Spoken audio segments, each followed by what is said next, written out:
ওই লক্ষ্মী ভান্ডারের side effect.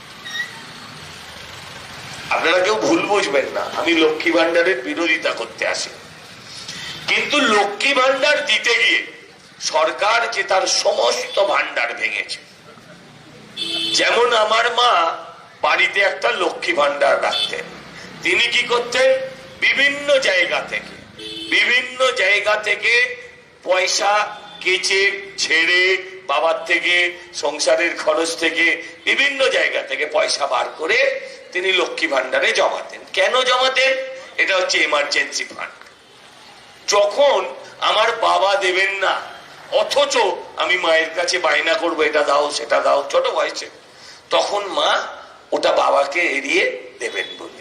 সেরকম ঠিক যেমন মা বিভিন্ন জায়গা থেকে সরিয়ে ঝেড়ে কেচে একটা ভান্ডার করেছিলেন, মমতা ব্যানার্জিও লক্ষ্মী ভান্ডার দেবেন বলে সব জায়গা থেকে ঝেড়েছেন। চাকরি ঝেড়েছেন প্রথম। গত 15 বছরে শিক্ষক নিয়োগ হয়নি, গত 15 বছর ধরে সরকারি কর্মচারীরা দিয়ে পায়নি, ছেড়েছেন উনি ছেড়েছেন আপনাদের বেতন কমিশন, পে কমিশনের টাকা সব জায়গা থেকে ছেড়েছেন। ছেড়ে শুধু লক্ষ্মী ভান্ডার নয়, দুর্গাপুজোয় 1,10,000 দিতে হবে। আমি পশ্চিমবঙ্গের অন্যতম একটা পরিচিত দুর্গাপুজোর সঙ্গে যুক্ত। আমি যেদিন বিজেপি করিনি সেদিনও আমি এই সরকারি চাঁদা, সরকারি ডোনেশন আমি নিইনি কোনোদিন। ইন্ডোর স্টেডিয়ামে মমতা ব্যানার্জি ঘোষণা করতেন, বহুবার বসে শুনেছি, কিন্তু কেউ বলতে পারবে না কোনোদিন চেক নিয়েছি। কারণ মনে করেছিলাম সরকারের কাজ পুজোয় দেওয়া নয়, সরকারের কাজ ক্লাবকে মদ খাওয়ার জন্য, ফুর্তি করার জন্য দেওয়া নয়। সরকার, আমি দুর্গাপুজোরটা বলছি না, 5 লাখ টাকা করে রেজিস্টার ক্লাবকে দিয়েছিলেন। 5 লাখ টাকা করে মমতা ব্যানার্জি রেজিস্টার ক্লাবগুলোকে দিয়েছিলেন। ক্লাব রেজিস্ট্রি করার হিড়িক পড়ে গিয়েছিল। এটা সরকারের কাজ নয়। সরকার দুর্গাপুজোয় দেবে না, সরকার ঈদে দেবে না, সরকার কোন ধর্মীয় অনুষ্ঠানে দেবে না। সরকার স্কুল তৈরি করবে, ওটা সরকারের ধর্ম। সরকার হাসপাতাল তৈরি করবে, রাস্তা তৈরি করবে, চাকরির ব্যবস্থা করবে, এটা হচ্ছে সরকারের ধর্ম। আমরা সেইটাকে আমি বিশ্বাস করতাম।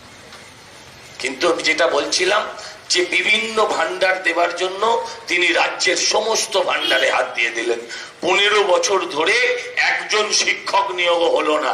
আজকে এখানে 8টা 10টা করে ছেলে মেয়ে আছে। শিক্ষক কতজন আছে জানেন? 4-5 জন করে শিক্ষক আছে। আমরা যখন ছোট ছিলাম বাড়িতে একজন শিক্ষক হতেন, অল সাবজেক্ট।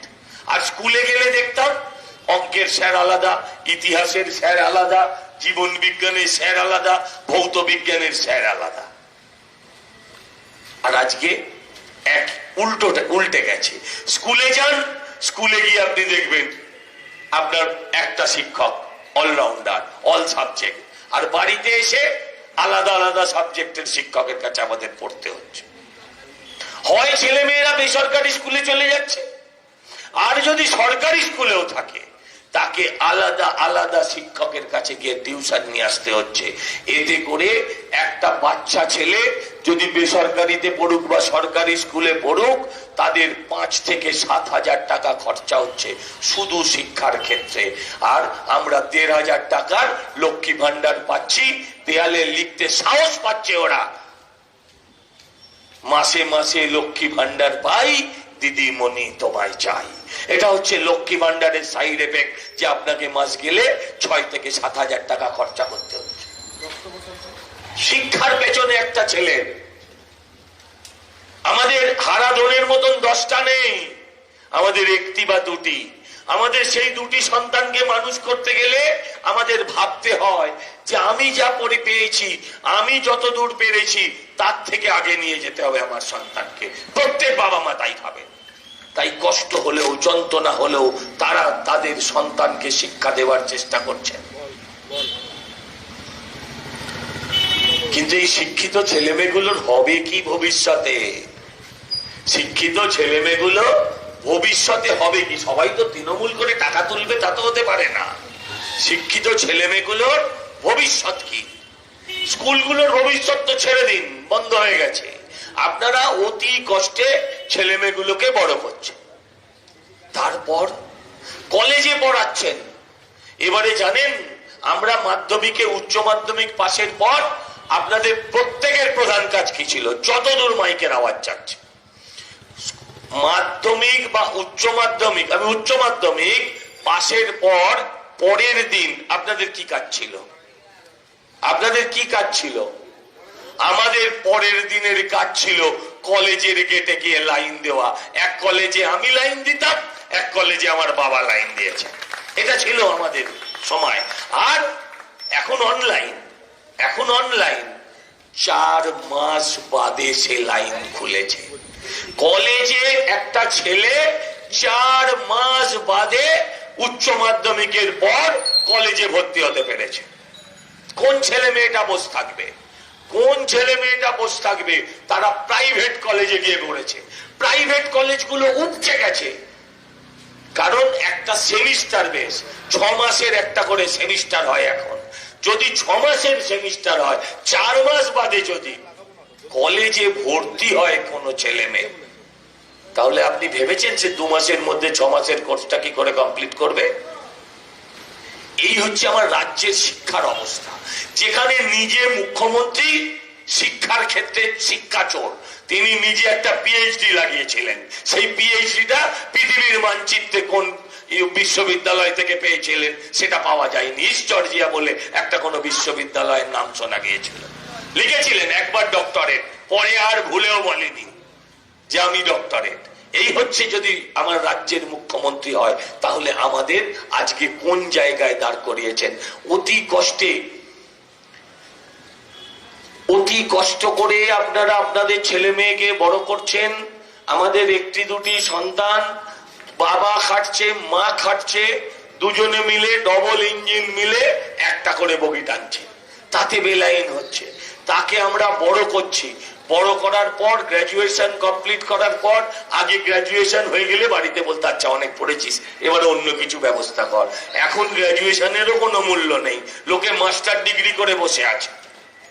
মাস্টার ডিগ্রি লোকের বাড়ি বাড়ি যাচ্ছি তো, বলছে আমার মেয়ে এমএসসি করেছে, আমার মেয়ে এমএ করেছে, কেউ বলছে আমি পিএইচডি করছি, কিন্তু চাকরি নেই এ রাজ্যে। এ রাজ্যে চাকরি নেই। আপনি এত কষ্ট করে ছেলে মেয়েকে বড় করলেন, তারপর সেই ছেলে মেয়ে চলে গেল কোথায়? গুজরাটে। সেই ছেলে মেয়ে চলে গেল কোথায়? নয়ডাতে। সেই ছেলে মেয়ে চলে গেল কোথায়? গুড়গাঁওতে। সেই ছেলে চলে গেল কোথায়? মহারাষ্ট্রে। চলে গেল কোথায়? হায়দ্রাবাদে, ব্যাঙ্গালোরে। 60 লাখ ছেলে মেয়ে চলে গেছে। 60 লাখ ছেলে মেয়ে আমার রাজ্য ছেড়ে আজকে চলে গেছে অন্য রাজ্যে। এদেরকে ফিরিয়ে আনতে হবে। এদের বাবা মা ভালো নেই।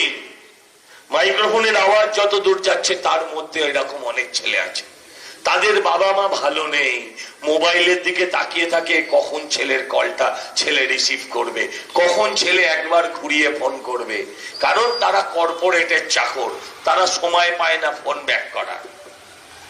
তাকিয়ে থাকে মাসের প্রথম সপ্তাহে যে কখন ছেলে টাকাটা পাঠাবে, তাহলে আমি বউয়ের ওষুধ কিনবো, তাহলে আমি মুদির দোকানের ধার মিটিয়ে পরের মাসের আবার নতুন করে ধার নিয়ে মাল কিনবো।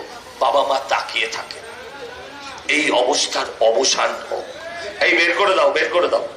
আমি আপনাদের কাছে আবেদন করতে এসেছি, আমি আপনাদের কাছে প্রার্থনা করতে এসেছি যে যাতে বাংলার ছেলেরা বাংলায় ফিরতে পারে। যদি বাংলার ছেলেরা বিজেপি শাসিত রাজ্যে গিয়ে চাকরি করে সেখান থেকে সেই সরকারের টাকা যদি পশ্চিমবঙ্গে পাঠাতে পারে, তাহলে কেন পশ্চিমবঙ্গে যেদিন বিজেপির সরকার হবে সেদিন সেই ছেলে মেয়েগুলো কেন পশ্চিমবঙ্গে থেকে, পশ্চিমবঙ্গে খেয়ে, পশ্চিমবঙ্গে পড়ে কেন পশ্চিমবঙ্গে চাকরি করতে পারবে না? তাই আপনাদের কাছে আবেদন করতে, তাই আমি আপনাদের কাছে প্রার্থনা করতে এসেছি যে আপনারা পরিবর্তন করুন। তৃণমূল পাড়ায় পাড়ায় বলছে বাংলাকে গুজরাট হতে দেব না, বলছে বাংলাকে গুজরাট হতে দেব না।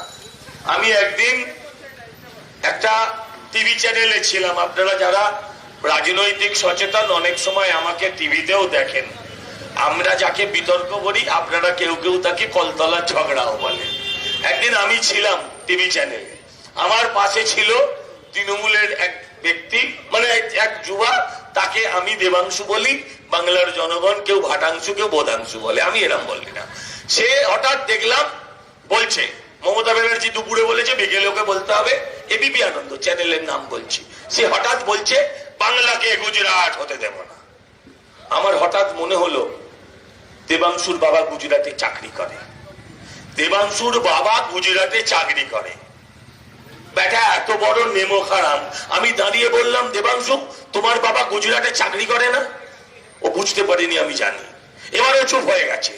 আমি বললাম তোমার বাবা গুজরাট থেকে টাকা পাঠায়, সেই টাকায় তোমার এই নধর কান্তি শরীর বানিয়েছো, আর সেখানে খেয়ে দে সেই গুজরাটের পয়সা বাংলায় খেয়ে বলছো বাংলাকে গুজরাট হতে দেব না। কি অদ্ভুত চরিত্র তোমার। এদের বলে নেমো খারাপ। 7 লাখ ছেলে মেয়ে বলছে বাংলাকে গুজরাট হতে দেব না। আমি আপনাদের কাছে বলছি, আমি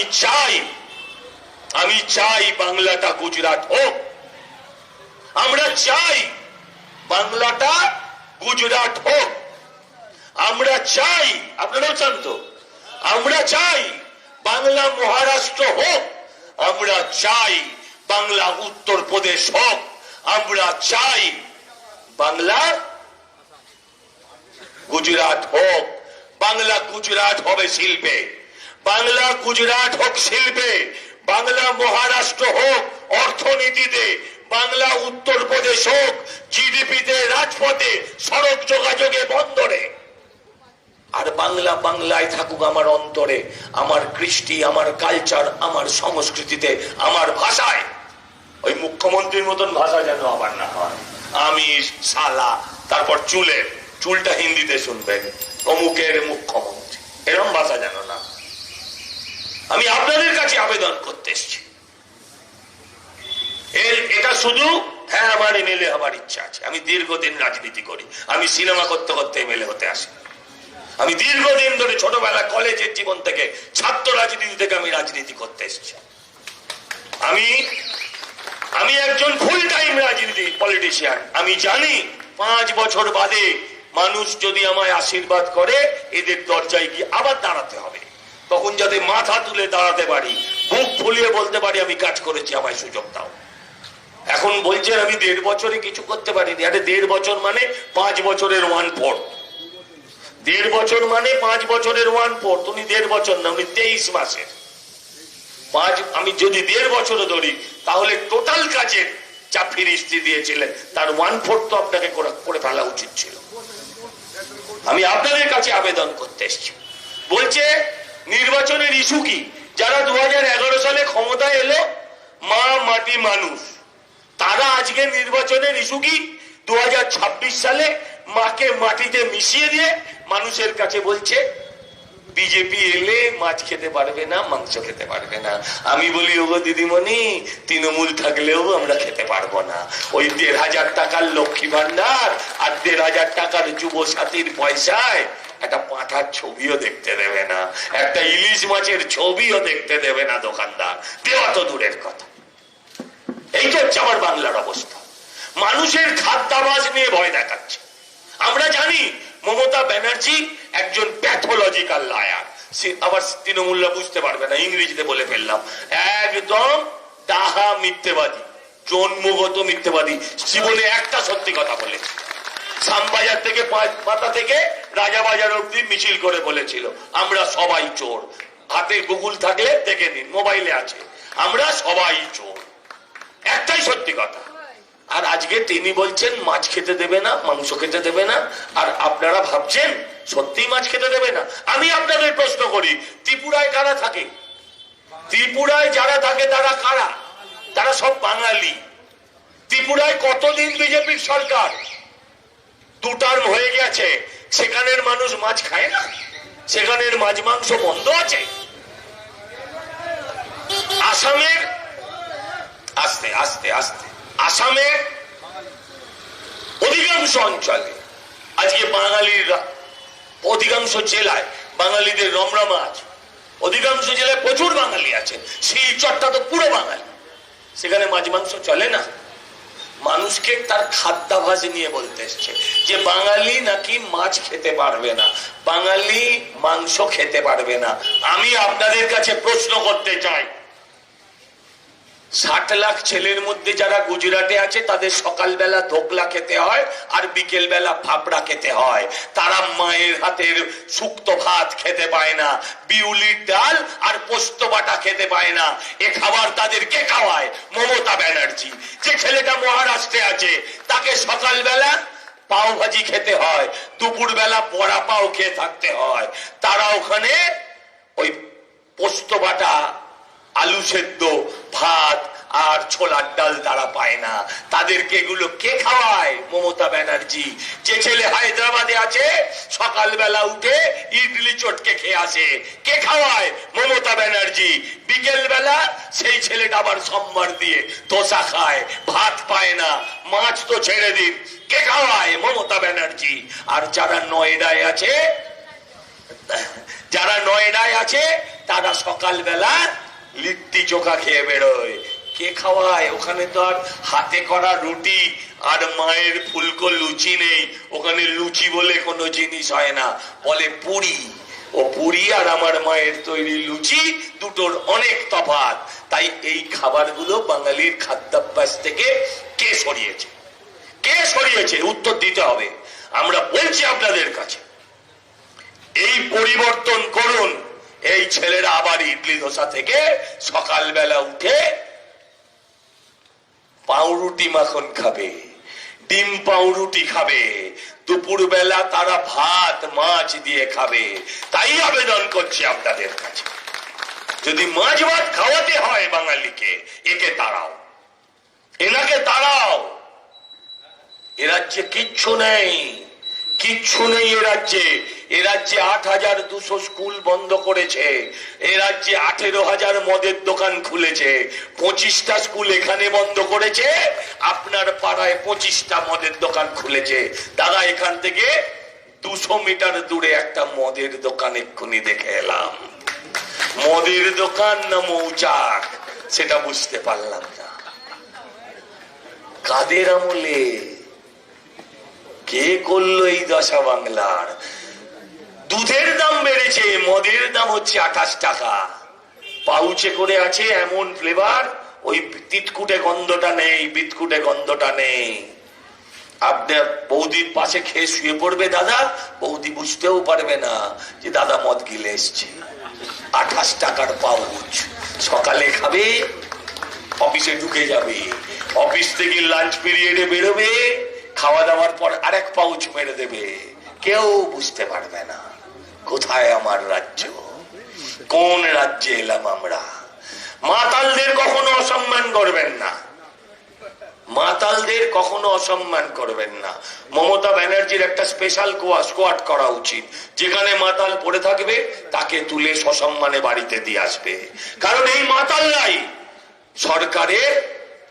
সরকারটাকে বাঁচিয়ে রেখেছে, সরকারের অর্থনীতিকে বাঁচিয়ে রেখেছে। ওরা নিজে পড়ে গেছে, সরকারকে দাঁড় করিয়ে রেখেছে। আমি ওদের প্রণাম জানাই, আমি ওদের প্রণাম জানাই যে ওরা নিজেদের ধ্বংস করে সরকারকে বাঁচিয়ে রেখেছে। তাদের অসম্মান করা যাবে না। তাই আমি আপনাদের কাছে আবেদন করতে এসেছি। কি নিয়ে বলবো? নারী নির্যাতন। নারী নির্যাতন নিয়ে কেউ বলতে এলেই প্রথমেই সে মমতা ব্যানার্জিকে এক কথা শোনাবে। আমি বলছি, আমি ভীষণ সিম্প্যাথেটিক মমতা ব্যানার্জির প্রতি।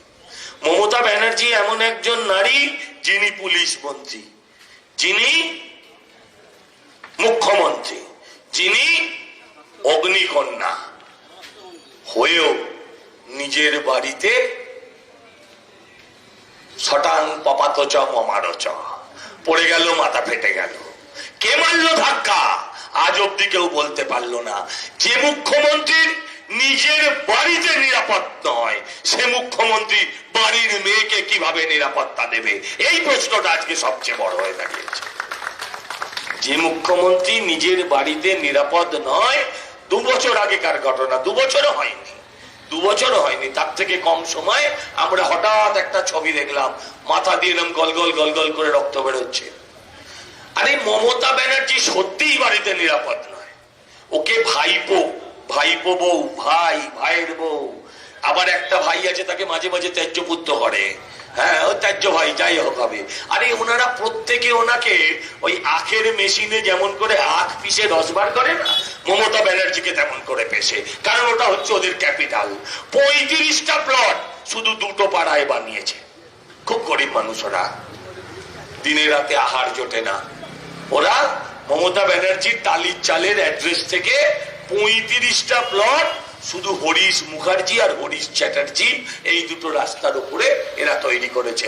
আপনারা বিশ্বাস না হলে মোবাইল দেখুন, আমার কথা কেন মানবেন?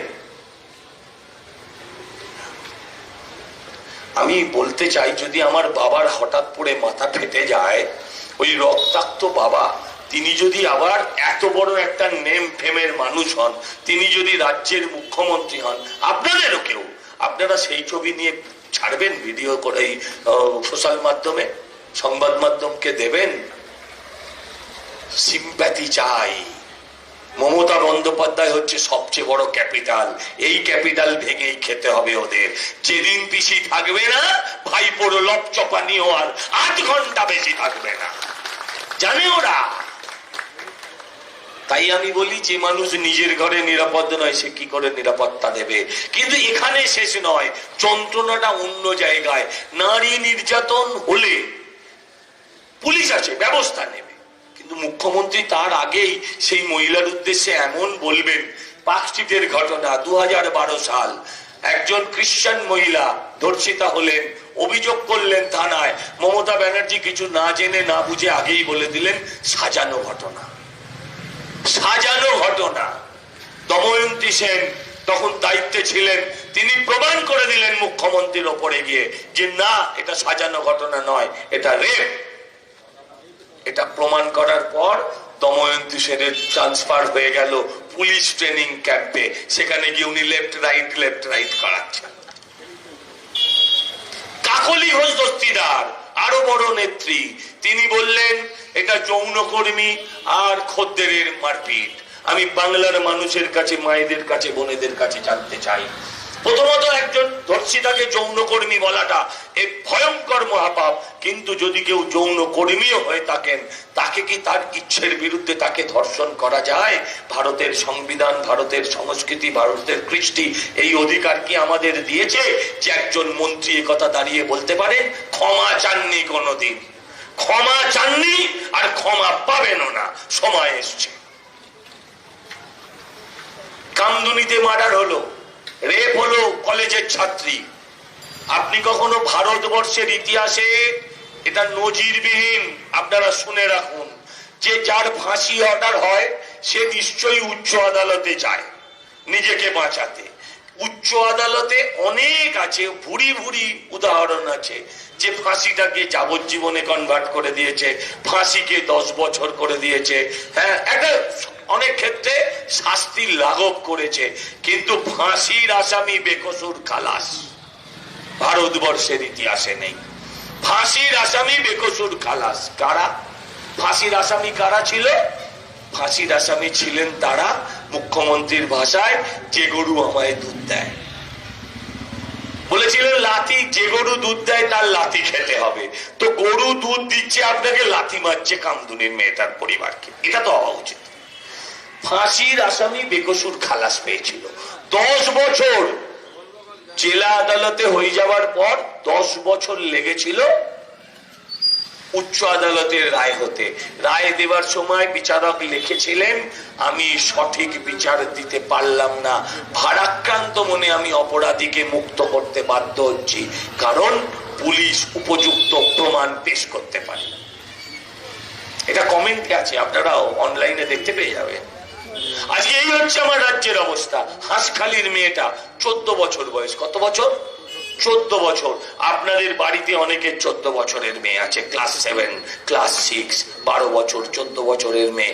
হাঁসখালির মেয়েটা তাকে নিয়ে গেল বন্ধুর বাড়িতে। বন্ধুরা, তৃণমূলের নেতার ছেলে বলল জন্মদিন আছে খাওয়াবো বলে নিয়ে গিয়ে তাকে বন্ধুরা মিলে তাকে ধর্ষণ করলো মেয়েটাকে।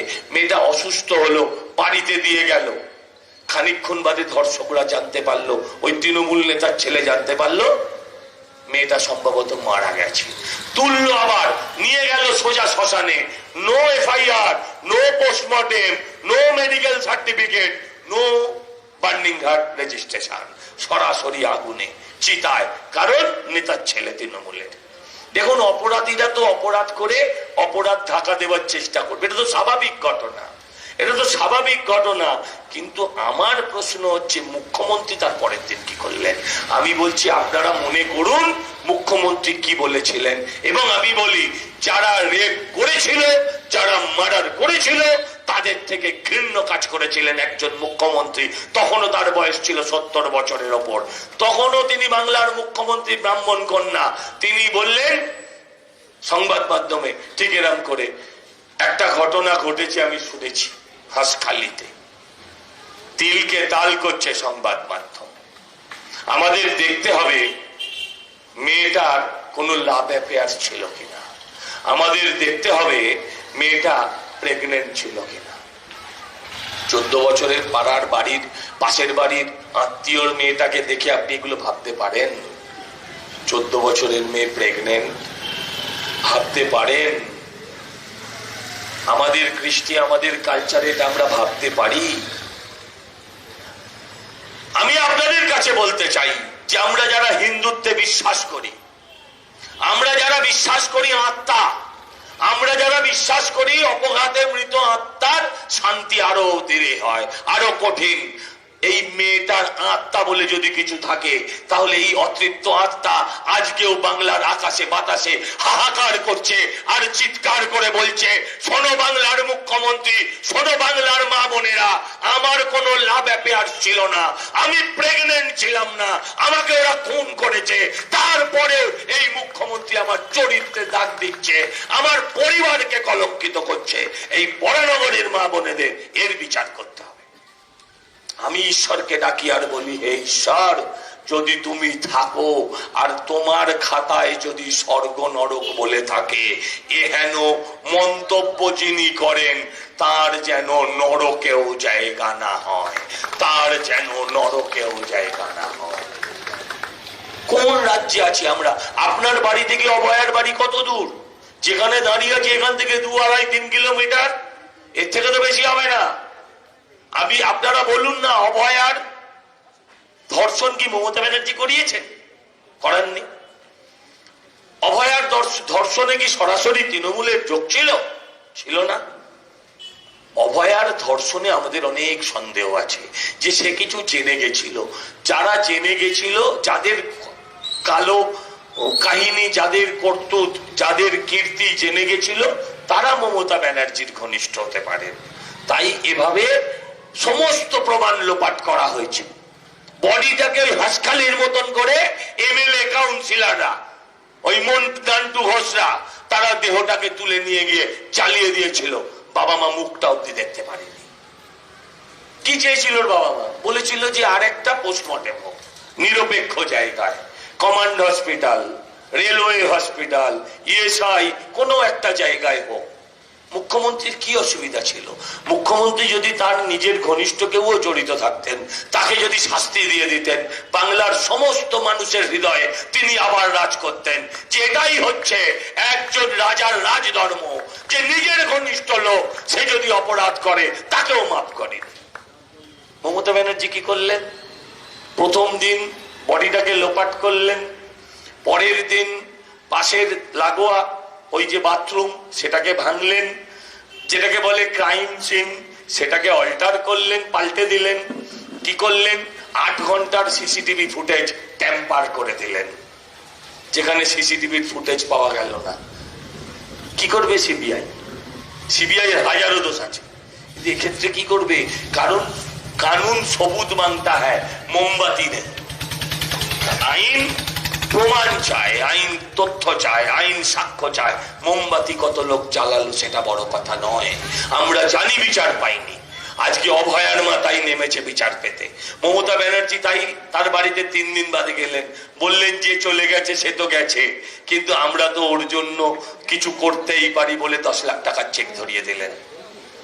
ভেবে দেখেছেন আমাদের শরীরে একটু ব্যথা লাগলে আমাদের চোখ দিয়ে জল বেরোয়, কিন্তু ওই মেয়েটার চোখ দিয়ে রক্ত বার করেছিল যে অপরাধীরা, মুখ্যমন্ত্রী সেই অপরাধের মূল্য দিতে গেছেন 10 লাখ টাকা। আমি বাংলার মায়েদের বোনেদের কাছে জানতে চাই যে ধর্ষণ হবে, খুন হবে, আর আপনার বাড়িতে গিয়ে 10 লাখ টাকা দিয়ে আসবে, আপনারা তাকে দ্বিতীয়বার ভোট দেবেন কিনা? আপনারা বলুন, আপনারা তাকে ভোট দেবেন? কোন রাজ্যে বাস করছে? আজকে অভয়ার মা নেমেছে বিচার চাইতে, কারণ আদালত বিচার দিতে পারবে না এর, এটা উনি বুঝেছেন। যেভাবে প্রমাণ মিটিয়েছে আদালত বিচার দিতে পারবে না। তামান্নার মা, গতকাল তাদের ভোট হয়ে গেছে, তিনিও পথে নেমেছেন। একদম গ্রাম্য মহিলা, হতদরিদ্র পরিবার। তামান্না মানে আশা, প্রত্যাশা। সেই তামান্না বাড়ির উঠোনে খেলছে, আর তৃণমূল কালিয়াগঞ্জের উপনির্বাচনে জিতেছে। মহা আনন্দে বিজয় মিছিল আসছে, বিজয় মিছিল থেকে পর পর বোমা ফাটানো হচ্ছে। না, বুড়িমার বোমা নয়, পিসিমার বোমা ফাটানো হচ্ছে। সেরকম একটা বোমা এসে ওই তামান্নার বুকে পড়লো, ছিন্ন ভিন্ন হয়ে গেল 9 বছরের মেয়েটা। তার মায়ের কান্নার হাহাকার শুনেছেন যে আমার তামান্নাকে ফিরিয়ে দাও। আজকে তামান্নার মাও রাস্তায় নেমেছেন, একই দাবিতে ভোটে দাঁড়িয়েছেন, আমার মেয়ের বিচার চাই। এই মেয়েদের বিচার কোনো বিচারক দিতে পারবে না, তাই তারা ভোটে দাঁড়িয়েছে। এই বিচার দিতে পারেন আপনারা। আজ থেকে 1 মাসও হয়নি, আপনারা অনেকেই সোশ্যাল মাধ্যমে টিভিতে দেখেছেন একজন বিচারপতি গাড়ি নিয়ে পালাচ্ছেন, আর 4 দিক থেকে জিহাদিরা তার গাড়িতে ইট মারছে, পাথর মারছে, গাড়ির কাঁচ ভাঙছে, গাড়ির উপর বাঁশ পেটা করছে। আর তিনি কাঁদতে কাঁদতে বলছেন, যদি আমার কিছু হয়ে যায় হাইকোর্ট তুমি দেখো, যাতে আমার মেয়েটাকে তোমরা দেখো। যে বিচারপতি নিজের মেয়ের জন্য হাইকোর্টের কাছে কান্নাকাটি করে, সেই বিচারপতি আমাদের মেয়েদের, বাড়ির মেয়েদের দেবে, নিরাপত্তা দেবে? পুলিশ নিরাপত্তা দেবে? যে পুলিশ মাথায় অশোক স্তম্ভ, কোমরে লোডেড পিস্তল নিয়ে অনুব্রত মণ্ডলের গালি খায় যে তোর মাকে আর তোর বউকে একই ঘাটে তুলবো, যে পুলিশ তার মায়ের মাতৃগর্ভের সম্মান রাখতে পারে না, যে পুলিশ স্ত্রীকে 7 পাক ঘুরে 8 পাক না 7 পাক ঘুরেছিল, 7 পাক ঘুরতে গিয়ে তোমাকে রক্ষা করব কথা দিয়েছিল, সে যে পুলিশ নিজের স্ত্রীকে রক্ষা করতে পারে না, সে আমাদের বাড়ির মা বোন স্ত্রীকে রক্ষা করবে? তাহলে বিচার দেবে কে? বিচার দেবেন আপনারা। ঠিক যেভাবে গতকাল অষ্টমী গেছে, গণতন্ত্রের পুজোর বিচার দিয়েছে উত্তরবঙ্গ থেকে মেদিনীপুর অব্দি মানুষ, 91-92% ভোট। সেরম ভাবে বিচার দেবে 29 তারিখ নবমী এই বাকি দক্ষিণবঙ্গ সহ পশ্চিম বাংলার মানুষ। বিচার দেবেন আপনারা। স্বর্গে যখন অসুরদের দাপাদাপি, তখন সমস্ত দেবতারা মিলে, ব্রহ্মা বিষ্ণু মহেশ্বর মিলে একজন দেবী সৃষ্টি করলেন, দেবী রূপের সৃষ্টি করলেন, তার নাম মহামায়া, তার নাম দেবী দুর্গা। কোন পুরুষ শক্তি সৃষ্টি করেনি। শক্তি যখন আমরা চেয়েছি তখন মাতৃশক্তির কাছে প্রার্থনা করেছি, মা কালীকে ডেকেছি, মা দুর্গাকে ডেকেছি, মা চামুন্ডাকে ডেকেছি। ঠিক সেই রকম ভাবে আজকে আমি বরানগর অঞ্চলে বাংলার মায়ের কাছে ডাকছি যে হে মা, আর তুমি লক্ষ্মী আর সরস্বতী সেজে ঘরের কোণে থেকো না মা, এবার দুর্গার রূপ ধারণ করো, 10টা হাত বার করো, 10 হাতে 10টা অস্ত্র নিয়ে এই অসুরদের তুমি বিনাশ করো, এই অসুরদের তুমি বিনাশ করো। আমি আপনাদের কাছে এই আবেদন রাখতে চাই, আমি আপনাদের কাছে এই প্রার্থনা রাখতে চাই যে আপনারা পরিবর্তন করুন, রাজ্যটাকে বাঁচান। শেষ করে দেবো একটা গল্প বলে, যে আসলে আমাদের অবস্থা এখন কিরকম জানেন? আমাদের অবস্থা সেই ছাল ছাড়ানো মুরগিটার মতন। যে মুরগিটাকে নিয়ে মুখ্যমন্ত্রী একদিন মন্ত্রিসভায় ঢুকলেন। মন্ত্রিসভার লম্বা টেবিলের চারদিকে গোল করে বিভিন্ন মন্ত্রীরা বসে আছে। মুখ্যমন্ত্রী তার লম্বা চওড়া সিটে গিয়ে বসলেন। মুখ্যমন্ত্রীর হাতে মুরগি দেখে সবাই অবাক, কিন্তু কেউ কিছু বলার ক্ষমতা নেই। এবার মুখ্যমন্ত্রী চুপচাপ বসে ওই মুরগিটার পালক তুলতে লাগলেন, একটা একটা একটা করে। মুরগিটা রক্তাক্ত হতে লাগলো, রক্তে ছটফট করতে লাগলো, তার শরীরটা রক্তে ভিজতে লাগলো। মুখ্যমন্ত্রী ছাড়লেন না, তার পালকগুলো তুলতে তুলতে যাকে বলে ছাল ছাড়ানো মুরগি একেবারে সেরাম বানিয়ে দিলেন। দিয়ে মুরগিটাকে নিজের থেকে একটু দূরে তিনি বসিয়ে দিলেন, দিয়ে বললেন, বালু কিছু গম নিয়ে আয়। অনেক ঝাড়ামাল আছে না ওর এফসিআই গোডাউনে, সেখান থেকে বালু এক মুঠো গম এনে দিল। সেই এক মুঠো গমের কয়েকটা দানা ওই মুরগিটার সামনে, মুখের সামনে দিয়ে দিলেন। মানুষ আর মুরগির কি পার্থক্য, কি তফাৎ এই রাজ্যে আমি সেটাই বলতে এসেছি। সেই মুরগিটা আস্তে আস্তে আস্তে আস্তে একটু উঠলো, উঠে ওই গমের দানাগুলো ঠুকরে ঠুকরে খেতে লাগলো। আবার তিনি আরেকটু নিজের কাছাকাছি আবার কয়েকটা গমের দানা দিলেন, মুরগিটা আবার তার কাছে এগিয়ে এলো, আবার কয়েকটা দানা খেলো, আরো কাছে নিজের কাছে আরো কয়েকটা দানা দিলেন, মুরগিটা আরো কাছে এগিয়ে এলো। তারপর নিজের হাতে কয়েকটা গম নিয়ে মুরগিটার মুখে ধরলেন। মুরগিটা এবার মহা আনন্দে সমস্ত ব্যথা বেদনা ভুলে সেই মুরগিটা ওই দানাগুলো খেতে লাগলো, ঠুকরে ঠুকরে। রক্ত বেরোচ্ছে, ভুলে গেছে সে, তার খাবার আনন্দে আছে সে। আমাদের অবস্থাও সেই মুরগির মতন। আমাদের নারী নির্যাতন আমরা ভুলে যেতে চাই, আমাদের শিক্ষা চুরি হয়ে গেছে, 26,000-এর চাকরি চলে গেছে। ভারতবর্ষের অন্য কোন রাজ্যে হলে তৃণমূলের নাম করলে লোকে ট্যাং ভেঙে দিত। যারা 26,000-এর চাকরি চুরি করেছে তারা আমাদের এখনো ভয় দেখাতে আসে, এখন অবশ্য ভয় পাচ্ছে না ছেলেরা। যারা আমাদের স্কুলগুলোকে বন্ধ করেছে, সমস্ত কিছু ভুলিয়ে দিতে চায় কিছু ভাতায়। তাই আপনাদের কাছে আবেদন করছি, এই নির্বাচনের লাইন ডিসাইড করবে আপনার ছেলে আপনার মেয়ে কোন লাইনে দাঁড়াবে, ভাতের লাইন না ভাতার লাইন। ডিসিশন আপনাদের, সিদ্ধান্ত আপনাদের। আমার এর থেকে বেশি বলার মতন কিছু নেই। আমি শুধু আবেদন করব এখানকার বামপন্থী ভাইদের কাছে, দয়া করে 24 সালের পুনরাবৃত্তি আর করবেন, দয়া করে 24 সালের পুনরাবৃত্তি করবেন না। এবারের ভোট প্রো মমতা, নো মমতা, হয় মমতা আর নয় মমতা বিরোধী, আর মাঝখানে কিছু নেই। সিপিএম এর ভাইদের কাছে আমি আবেদন করব, দয়া করে এবারের ভোট সিপিএম কে দিয়ে নিজেরা নিজেদের বিপদ ডাকবেন না, তৃণমূলকে শক্তিশালী করবেন না। আপনাদের নেতাদের এজেন্ডা আলাদা, কিন্তু আপনারা যারা পাড়ায় এখনো সিপিএম করেন, আমি বিশ্বাস করি তারা আজও সর্বহারা, প্রকৃত সর্বহারা। আগে ছিল না, এখন হয়েছে, কিন্তু হয়েও যারা দল করে আমি তাদের সম্মান করি, আমি বিশ্বাস করি তারা তৃণমূল বিরোধী। তাদের কাছে আবেদন করব, 24 সালের পুনরাবৃত্তি 26 সালে করলে আপনাদের আমাদের কারোরই অস্তিত্ব থাকবে না। আমাদের লাইন পরিষ্কার, যেখানে যে দল তৃণমূলকে হারিয়ে জিততে পারবে আপনারা তাকে ভোট দিন। আমি একবারও বললাম না যে সব ভোট বিজেপিকে দিন, আমি বললাম যেখানে যে দল তৃণমূলকে হারিয়ে জিততে পারবে আপনারা তাকে ভোট দিন। ঠিক যেখানে আমরা জিতবো না সেখানে আমরা তৃণমূলকে হারাবো। বাইরন বিশ্বাস, সাগরদিঘি, আমরা তৃণমূলকে হারিয়েছি। বাইরন বিশ্বাস এবার হামাগুড়ি দিতে দিতে অন্য কোম্পানিতে ঢুকে গেছে, সেটা আমাদের দায় নয়, কিন্তু ইতিহাসে লেখা থাকবে বাই ইলেকশনেও মুর্শিদাবাদে তৃণমূল পরাজিত। তাই যদি তৃণমূলের হার চান, এবার বলবেন না তোমরা আবার সাম্প্রদায়িক। আরে তোমাদের মনে করিয়ে দিতে চাই, তোমাদের প্রপিতামহ বামপন্থীদের পশ্চিমবঙ্গে যার নাম জ্যোতি বোস, যার জন্য এখনো লাল ঝান্ডাটা তোমরা লাগিয়ে রাখতে পেরেছ, তার ছলে বলে কৌশলে অত্যাচারে যেভাবে হোক তিনি এতগুলো বছর টেনে দিয়েছিলেন। আমি আপনাদের কাছে বলি, সেই জ্যোতি বোসের দ্বিধা হয়নি, সেই জ্যোতি বোসের কখনো দ্বিধা হয়নি শহীদ মিনারের নিচে অটল বিহারী বাজপেয়ীজির হাতটা ধরতে।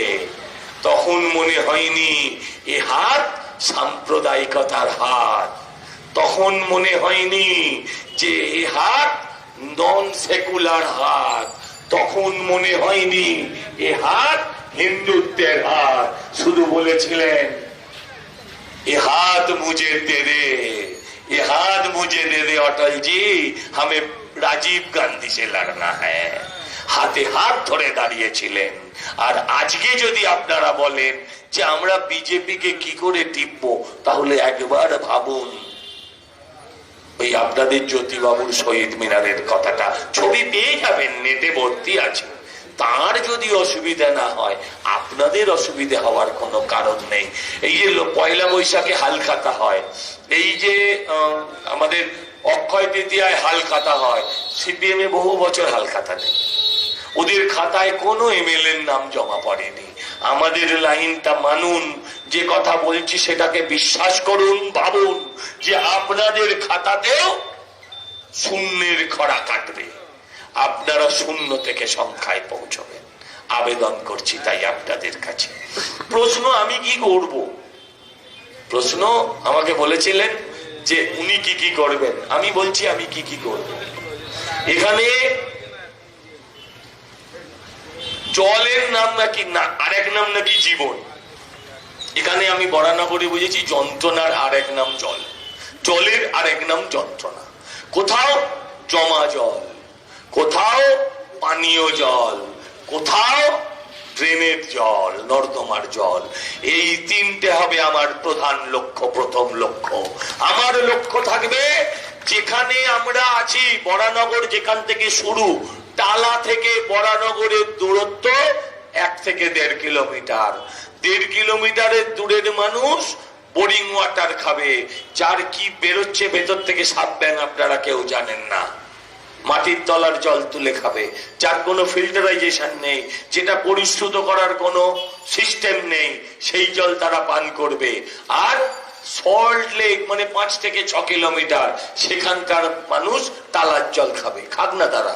যদি সল্ট লেকে টালার জল দেওয়া যায়, তাহলে বরানগরে কেন টালার জল দেওয়া যাবে না? এই লড়াই হবে বিধানসভায়। করেছেন একবারও? আমি গামলা দিদি বলবো না, আমি সায়ন্তিকা দিই বলবো। করেছেন একবারও এই প্রশ্নটা বিধানসভায়? তুলেছেন একবারও? টেবিল চাপড়েছেন একবারও? যদি চাপড়ে থাকেন, আপনার ওখানে তো যা যা আলোচনা হয় তার মিনিটস হয়, সেটা রেকর্ড হয়। যা কথা বলেন তার রেকর্ড হয়, আর যেটা এক্সপাঞ্জ করা হয় সেটা বলে দেওয়া হয় যে কথাটা লাইনটা বাদ দেওয়া হচ্ছে।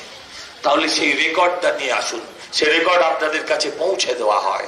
সেই রেকর্ডটা নিয়ে আসুন, পাবলিকের কাছে তুলে ধরুন। 1.5 বছরে কতদিন বিধানসভায় গেছেন, বিধানসভায় দাঁড়িয়ে কতবার বরানগর নিয়ে আওয়াজ তুলেছে, কতবার গেছেন। আবেদন করতে চাই, একটা সুযোগ দিন। এখানকার মানুষের দাবিগুলো সত্যিই মিনিমাম। বলছে আমার বাড়ির সামনে ওপেন ভ্যাট, আমি বাঁচতে পারছি না। সত্যি তো, কারোর বাড়ির সামনে যদি ওপেন ভ্যাট থাকে, যেখানে নেই এমন বস্তু নেই, সেখানে সমস্ত নোংরা পৃথিবীর জঞ্জাল ভাইরাস সব ঢালা আছে। তারপর যদি একটু বৃষ্টি হয়, ওগুলো তো ঘরে ঢোকে, গন্ধ আছে, যন্ত্রণা আছে। তারপর আরেক জ্বালা যদি বৃষ্টি হয়, বাড়ি উঁচু করে ফেলেছে লোকে, চৌকাঠ করেছে কোমর সমান। জল আটকাতে পারেনি, কারণ আপনারা হচ্ছেন গামলাবাসী। আমার দায়িত্ব থাকবে আপনাদের গামলা থেকে বাংলায় ফেরানো। আরে যাদের ভোট নিয়ে তুমি দিদিমণি 17 তলার সিদ্ধার ফ্ল্যাটে উঠে গেলে লিফটে করে, যাদের ভোট নিয়ে তুমি এখন মার্সিডিজ চড়ছো, যাদের ভোট নিয়ে তুমি কাফিলা নিয়ে ঘুরছো, কনভয়, আগে 2টো গাড়ি পেছনে 2টো গাড়ি, কে যে দেয় কে জানে, পুলিশ লেখা থাকে তাতে। আবার যদি তার যাদের ভোট নিয়ে তুমি এগুলো করছো, আর তাদের বলছো গামলাবাসী, তাদের বলছো গামলাবাসী, ক্ষমা চাওয়া উচিত ছিল। ক্ষমা চাইলেও মানুষ নিশ্চয়ই করতেন ক্ষমা, চাননি একবারও। উল্টে বলেছেন উল্টোনো গামলা। আরে প্রশ্ন হচ্ছে ভাই, ও গামলা উল্টে দিলে জল দাঁড়াবে কেমন? উল্টোনো গামলায় কি জল দাঁড়ায়? আমি এনাকে এর থেকে বেশি কিছু বলবো না। আমি প্রশ্ন করতে চাই, মানুষের এখানে দাবিগুলো কি ছোট ছোট জানেন? আমাকে অন্তত বরানগরে কয়েক হাজার মানুষ এই প্রশ্ন করেছে, সন্তোষ মিত্র স্কোয়ারের ভিআইপি পাস পাবো? আমি ভোটে দাঁড়িয়েছি, আমি বলছি আমায় ভোট দিন, বলছে ভোট দিতে পারি, আমি ভিআইপি পাস পাবো? এটা হচ্ছে দাবি। এই দাবিটা কত মিনিমাম আপনারা ভেবে দেখেছেন? আমি তাদের কথা দিয়ে এসেছি, যদি মা দুর্গার আশীর্বাদে জিতি তাহলে আপনাদের সার্কাস ময়দানে সেখানেও একটা সন্তোষ মিত্র স্কোয়ারের মতন দুর্গা পুজো হবে, এবং সেই পুজোকে ঘিরে বরানগরের প্রচুর মানুষের সোশ্যাল ওয়ার্ক হবে, যেভাবে লেবুতলায় হয় এখানেও হবে। আমি বক্তব্যকে দীর্ঘায়িত করব না, আমি শুধু বলবো যে একটা সুযোগ দিন আমাকেও। সবাইকে তো দিলেন 50 বছর, কত বছর কেউ কখনো হিসেব করেননি, 50 বছর ধরে সিপিএম এ আর তৃণমূলে পেয়েছে সুযোগ। 20টা রাজ্য চালাচ্ছে বিজেপি, তাদের একবার সুযোগ দিন। 50 বছর ধরে আমরা শুধু কেন্দ্র আর রাজ্য মারপিট করেছি, কেন্দ্র রাজ্য মারপিট, কেন্দ্রের বঞ্চনা মানছি না, মানবো না। জ্যোতিবাবু প্রতি বছর এটা নিয়ে একটা করে ব্রিগেড ডাকতেন। মমতা ব্যানার্জি কেন্দ্রের প্রকল্প রাজ্যে ঢুকতে দেবে না, কারণ যদি আয়ুষ্মান ভারত চলে আসে, আয়ুষ্মান কার্ডে ওই দাড়িওয়ালার ছবি, ওই ছবি দেখলে যদি সবাই বিজেপি হয়ে যায়, তাই আমি ঢুকতে দেবো না। অনেক হাজার হাজার প্রকল্প, একটা দুটো প্রকল্প নয়, হাজার হাজারটা হয়তো আমি ভুল বলে ফেললাম, কয়েকশো প্রকল্প আছে যে প্রকল্পে বাংলার মানুষ উপকৃত হতে পারতেন, পাইনি আমরা। আয়ুষ্মান কার্ড এমন একটা কার্ড, আপনি এই কার্ড নিয়ে এখানে নয় সারা ভারতবর্ষের যে কোনো নামি দামি হসপিটালে যেতে পারতেন। জানেন দুর্ভাগ্যের কথা কি, এই বিহার ঝাড়খণ্ড থেকে লোকেরা এসে এখানকার বহু ওই বাইপাসের ধারের বেসরকারি হাসপাতালে তারা এটা করিয়ে নিয়ে চলে যায়। আয়ুষ্মান ভারত, পশ্চিমবঙ্গের যেহেতু আয়ুষ্মান ভারত রেজিস্টার্ড নয়, তাই পশ্চিমবঙ্গের আপনি নেট থেকে বার করতে পারবেন, কিন্তু ওটাকে ইউজ করতে পারবেন না। এই হচ্ছে অবস্থা, এই হচ্ছে আমাদের অবস্থা। তাই আবেদন করি যে এই পরিবর্তন পরিবারের স্বার্থে একটা বার সুযোগ দিন। 50 বার দিয়েছেন ওদের, একটা বার সুযোগ দিন। 5টা বছর আমি আপনাদের চাইছি, যারা 15 বছরে করেনি তারা 20 বছরেও করবে না, এটা নিশ্চিত। এই যে রাস্তাটা, এখানে এসে একজনও যদি কেউ বলতে পারেন যে রাস্তাটা লাস্ট কবে সারানো হয়েছিল, আমি এখান থেকে আমার সব কথা প্রত্যাহার করে নেবো, নিয়ে বলবো আমাকে ভোট দিতে হবে না। এই রাস্তাটা লাস্ট কবে সারানো হয়েছিল? এখানকার কাউন্সিলর কোন মহারাজ? হ্যাঁ, আচ্ছা, তো তিনিও বলতে পারবেন না যে রাস্তাটা কবে লাস্ট সারানো হয়েছিল, কেউ বলতে পারবে না। এই হচ্ছে অবস্থা। এই এত দূর অব্দি ম্যাস্টিক আছে, আধুনিক, এরপরে যেটা আছে সেটা একদম ওই বাবরের আমলের। এই হচ্ছে অবস্থা। হ্যাঁ, স্যাংশন তো হবে, স্যাংশন হয়নি, হ্যাঁ স্যাংশন অন্য কিছু হয়েছে, ওটা নিয়ে আমি বলবো না। আমাদের দিদিমণি এসে বলছেন আমি 7 কোটি টাকা খরচা করেছি, বলছেন না 7 কোটি 8 কোটি, এই পাড়া এসেছিল, আসবে এসে বলবে 7 কোটি টাকা আমি খরচা করেছি। আমি প্রশ্ন করি, দিদিমণির প্রকল্প ছিল আমার পাড়া আমার সমাধান, যাকে অফিসিয়াল নাম হচ্ছে আপাস, যাকে শর্ট ফর্মে আপাস বলছে। আপাসে কি ছিল? এক একটা বুথে 10 লাখ, এক একটা বুথে 10 লাখ। তো ভাই 250 বুথে 10 লাখ করে হলে কত হয়? 250 বুথে 10 লাখ করে 25 কোটি টাকা তো এমনি কাজ করার কথা ছিল। তুমি সে টাকাটা কোথায় মারলে, তার হিসেব দিতে হবে। ওনার আপনারা চাইলে এখনই দেখাতে পারি, এখানে বসে বলতে পারি, দেখাতে পারি। ওনার 3.5 গ্রামের একটা আংটি আছে, হ্যাঁ উনি দিয়েছেন স্টেটমেন্ট, ওনার 3.5 গ্রামের একটা আংটি আছে। আর ওনার ব্যাংকে সর্বসাকুল্যে লোন আছে 51 লাখ। ওনার বাড়ি নেই, কিছু নেই, ওনার একটা মার্সিডিজ গাড়ি আছে 50 লাখ। আমি জানতে চাই এটা কি করে সম্ভব হয়? তাই আমি আপনাদের কাছে আবেদন করছি, এদেরকে আর ভোট দেবেন না। এরা সমাজের কাজ করতে আসেনি, এরা মানুষের কাজ করতে আসেনি। আমি একজন ফুল টাইম রাজনীতিবিদ। রাজনীতিবিদরা দুর্নীতিগ্রস্ত হয় না? হয়। বিজেপির রাজনীতিবিদ দুর্নীতিগ্রস্ত গত 12 বছরে সেন্ট্রাল গভর্নমেন্টে একটাও দেখাতে পারেননি। ভাইপো এমপি, হ্যাঁ আরো কত এমপি আছে, সায়নী যে শিব ঠাকুরকে ছাড়িনি তারাও এমপি আছে।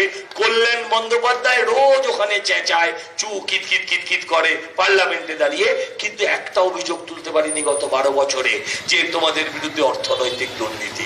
তাই বলছি একটা সুযোগ দিন, 5টা বছর, হয় আমি পাল্টাবো আপনাদের বরানগরকে, নয় 5 বছর বাদে আমায় পাল্টে দেবেন। জয় হিন্দ, বন্দে মাতরম, ভারত মাতা কি। ও আরেকটা ভুলে গেছি, এক লাইন শুনে যান। সেটা হচ্ছে ইভিএম এ আমার নাম্বার কত? হ্যাঁ অনেকেই জানে দেখছি, ইভিএম এ আমার নাম্বার 2। এর থেকে নিচে নামবেন না, কিন্তু এর থেকে নিচে আর নামবেন না। অনেক নিচে এমনি নামিয়েছে আমাদের, এর থেকে নিচে নামবেন না। নিচে নামলে আবার চোখ ধাঁধাতে পারে, দেখবেন ওখানে অনেক জালিমাল আছে। আমি ওনাকে বলছি না, আপনি যাকে ভাবছেন আমি তাকে বলছি না। ওখানে অনেকগুলো সজল